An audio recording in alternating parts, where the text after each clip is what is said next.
This necklace was supposed to be inspired by a French designer. It's made with macadamia nuts. Now, these nut shells are wonderful to work with, but they're really, really hard. So here's a video on how to crack open a nut that is as hard as a macadamia nut. They're great size. So you need a chisel. Don't be frightened. It's easy. There's a seam where the nut is. Right there, there's a seam of the nut shell. You take the chisel and a workbench, and you hammer it down and it opens up.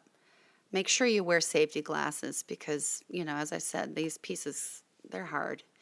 Now, they're not, I did put epoxy in them. You don't need to. I learned later, but you don't need to. Now, this is a really cool little tool. It's called a mini belt sander. And this is what I used to make it smooth because you can see it's very rough now. It would take forever to sand these, but you could if you have a low grade. You want something real rough. But these little mini sanders are fabulous. Look at how fast it just takes it right down. And it's fabulous. And these come in different grits, the different belts. So at the beginning, you can make it lower grit to get all the roughness taken off and shape it. And then I changed the belt into something a little bit more fine to do the fine work. That way you can follow your design, make sure it's the right size, and look how smooth it looks in the end. And it's a great look.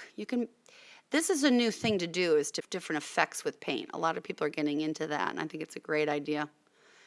This is another one, Gems, the World Flower Show. This was in Barbados, got 3rd place. Painting something to look like turquoise. This is just a little bit of a tutorial for you. This is something you just have to experiment with. I did a base paint. It's just green paint, white paint, and blue paint, and sort of make it so that to show depth. You want to make sure you don't paint a solid one color. You want a little depth to it.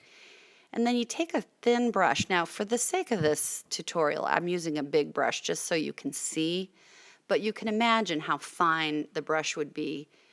And I use a lot of water, and the different colors of the veining, it could be gray, it could be brown, it could, put a little white in there, and just sort of roll your brush so that you have these little tiny veins.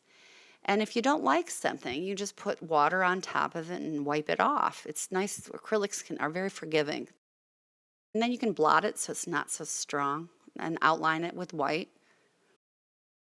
It's kind of fun to do, and you want the veining to go a certain way and line all the gems up the certain way. But you get the gist of it.